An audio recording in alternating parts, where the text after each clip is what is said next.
Good morning. Hey, we are gonna make a replacement for this. What this is a cheap ass freaking keychain bottle opener. Now I bought a 85 Ford Escort wagon years ago for one of the kids that needed a car. And the best idea, you want to buy some cheap piece of shit that's gonna break down and it's gonna ruin your whole fucking day, because then you got to drop everything you're doing to go out and rescue them when the cheap piece of shit car that you bought them is broke down. But anyways, when I got the car, it came with this bottle opener on the keychain. I took it out here, brought it out to my shop. At the time, my shop was nowhere near complete, so I didn't give a crap about this thing. It was just something to have out here to pop open the occasional Heineken or Guinness. My shop is complete. I've been out here freaking in a complete, nice, heated, air-conditioned shop for, what, God, 5-6 years now. And I'm still using this cheap piece of shit freaking keychain bottle opener. Now, I've got a really nice lathe. I've made tons of pins. I've made freaking grilling tools and lots of different freaking things on the lathe. But what I haven't ever made is a bottle opener. Now, I have had this bottle opener kit sitting on my shelf over there for, God, probably almost a year. He's like, I'll get around to using it. I'll get around to using it. I don't ever get around to using it. Now, Dad, he's probably made like fucking 10 of these in the amount of time that I've had this one sitting on my shelf, not doing anything. Now, this came from Penn State, not the college. It's about, I can't remember, it's been like a year since I bought one. I think they're about $13 for this kit. Now, what you get in this kit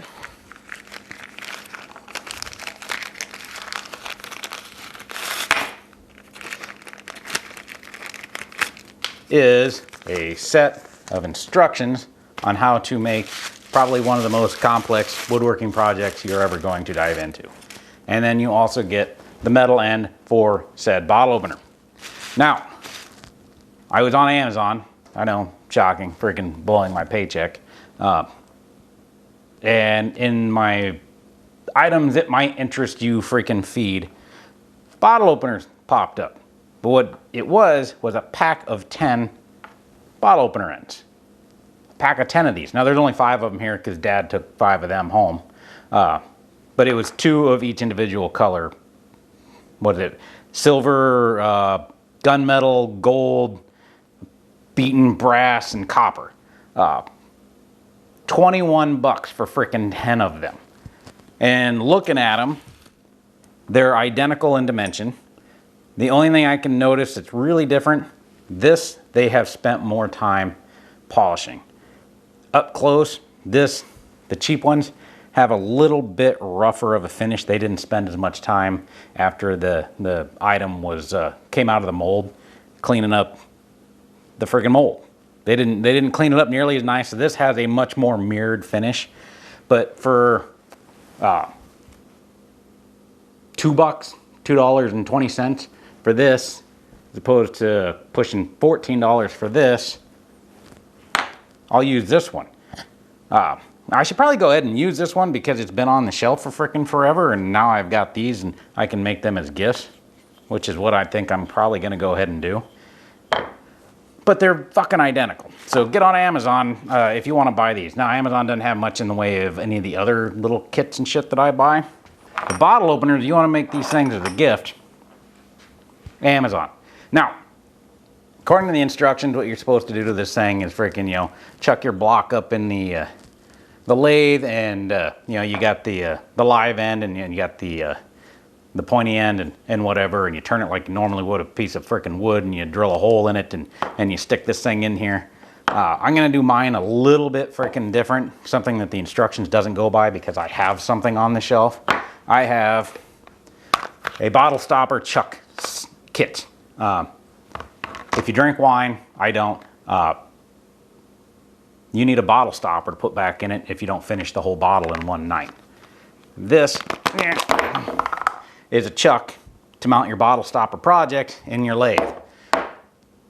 This has to be able, this threaded in here has to go into your block. Now, I've already taken care of this. I drilled it. When you buy your bottle stopper chuck, you need to buy, you don't need to buy it. You might already have this shit in your shop. I didn't currently have this particular one. It is a tap and die set that just comes with a single tap. I shouldn't say tap and die set, a tap set. It doesn't have any dies. It's got this little freaking holder that your tap will go into, like that. It's got the handle that will go in there. And if you don't know what a tap is it puts threads into items. A die puts outer threads, tap puts inner threads. It also comes with a 5/16 freaking brad point drill bit. So you drill your 5/16 hole down to the depth that you want. I went just a little bit deeper than what this is. Then you take your tap and you tap it out. Now this is a 3/8 tap going into a 5/16 hole, so you get a 3/8 OD freaking thread. This is a 16 TPI threads per inch. Tap it out. Now this is roughly the same, it's just slightly loose. So it kind of wobbles in there when you thread it all the way down, but you get down to the bottom. This isn't what's called a bottoming tap. Bottoming tap will be flat. This has got a point on here, so it doesn't thread all the way to the bottom of the hole. So once you get down, it really got to crank in there so it'll hold it in freaking tight. But once I get this threaded in there, well, before I get it threaded in there, I'm gonna squirt a little bit of resin, 2-part epoxy, down into the bottom. See here, we're getting down to where it's no longer threaded and it gets kind of, see, now that probably would never come out of there, but we'll put a small amount of epoxy in there, hold that son of a bitch in place. The wood I'm using here, I don't know, it was just in a bag of blanks that Dad had picked up from Woodcrafters in Omaha. Woodcrafters is a fucking woodworking store, if you didn't know. They are not a sponsor. Nobody sponsors me. But now that I have this drilled, I have it threaded. You take your bottle stopper chuck.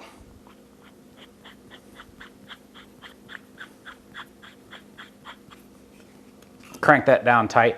Now we can turn this thing without having to use the tailstock. We're gonna use the tailstock to support it until we get it freaking turned roughly to its shape, and then we'll freaking whack the end off and then round the end over. So let's go ahead and go stick this thing in the spinning thing over there.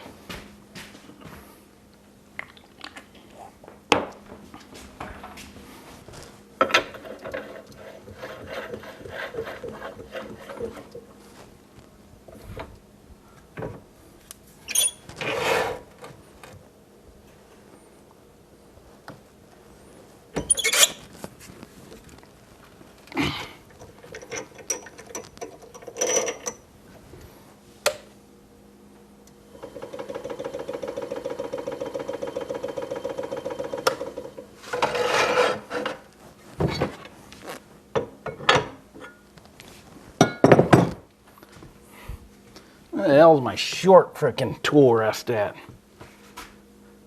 There it is.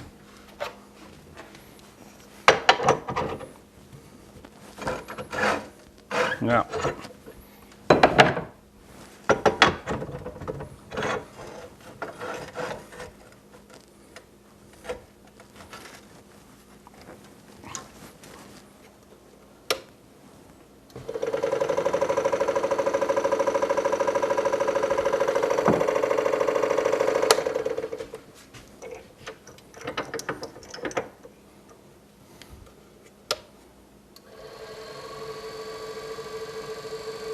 I think got a wobble and a half going on here.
Okay, I got it turned into a rough handle shape. Now I'm gonna sand up to 600 grit, and then once I get that done, then I'll freaking turn the camera back on and we'll put a finish on it. Okay, so I said after I'd get done sanding, I would show you what kind of a finish we're gonna put on there. We're gonna put a finish on it. I didn't show you that. I went ahead and finished it because, well, I was in the middle of it and I didn't fucking stop and get the camera. But if you've watched any of my pin making videos and probably half a dozen other videos involving the lathe, I finish most things on there the same way. I start with this Triple E Ultra Shine. It's like a 1200, 1500 grit sanding paste. It looks like a fucking thing of shoe polish wax or some crap. Wipe it on a rag, wipe it on it, get the thing spinning, back and forth. Pretty complicated. And then for the final, I put on what's called Shellawax. It's a heat activated wax polish. It puts a nice shine on there and it makes a really nice freaking hard outer coating that lasts a long time. I've got a pin that I've been carrying in my work shirt, and I'm a fucking shift foreman for a maintenance shop. I spend a lot of time working on trucks and trailers, and my pin gets the shit beat out of it, and it still has a relatively decent finish on it. It's kind of greasy now. It's been stained up a little bit, but it still looks pretty good after three and a half years in my freaking work shirt every day, made out of blood red and ebony. I think there's a video for it somewhere. But anyways, this is what we turned out with. Looks pretty nice.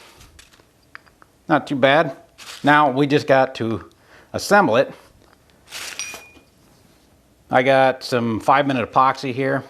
It's kind of, this shit, it's really good stuff, but it's kind of a pain in the ass, especially once you start getting down into the bottle just a little bit. What ends up happening is you go to squirt it out, and one side will just start spooging out a fucking ton. The other side won't get any to come out, and you freaking start dicking with it, trying to get the other side to come out, and you finally get it to come out, and you use 10 times more than you actually wanted to use.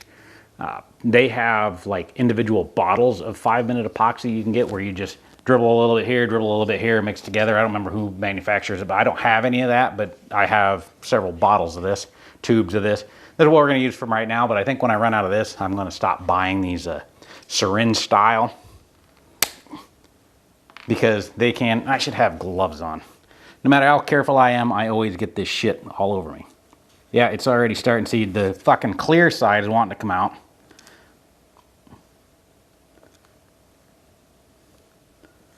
You end up air pockets in it. And fucking one gets an air pocket, the other one doesn't have an air pocket. So you can't get shit out of the other side.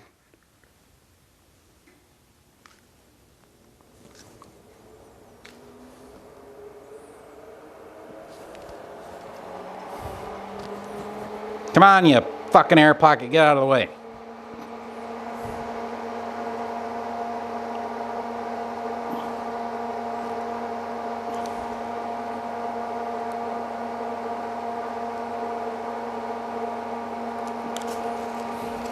There, that's all we need.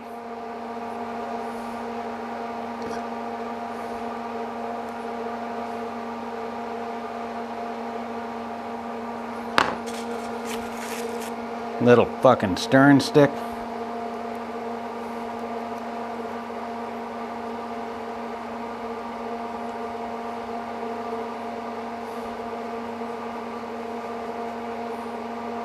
We probably don't even need this, but it's, you know, it will save the wood threads from breaking over time, hopefully.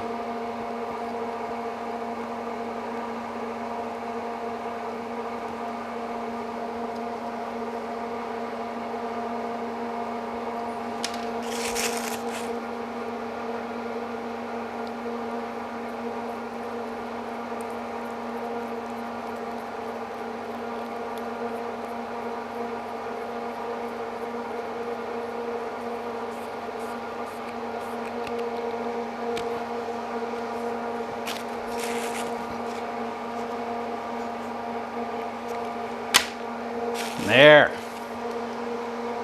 Finally, I got a nice fucking bottle opener to replace That piece of shit. Now, of course, I'll probably use it once and I'll break the damn thing. Now, I didn't plan this out real goddamn well. I don't have any good beer here. I got lots of good beer here. I got plenty of good Busch Light. I don't have expensive bottled beer. I don't have any bottled beer right now. So I can't even test the fucking thing out. So I've been waiting a year to do a video on making a bottle opener, and I do it on a day I don't have any bottled beer to freaking end the video by cracking one open. That was pretty, well, it goes in par with just about everything else that I do, just poor planning. But now I got a nice bottle opener. Don't know if it works or not. I'm sure it does. It's a bottle opener. I hope you liked it. If you did, do whatever the fuck you feel like doing. I don't give a shit. Tune in next time. Watch the next stupid shit video I do if I don't quit YouTube by then. I thought about it. They told me that they were going to take away my, or they sent me an email saying my AdSense account had been canceled. But then I still got paid. And then I showed all my videos are still monetized. So I don't know if it was some sort of scam email. I didn't really fucking read into it. But when I got paid, I was like, well, fuck, I guess I might as well go ahead and make another video. Maybe I'll get paid again. Not that I'm getting paid much. About $120 every quarter.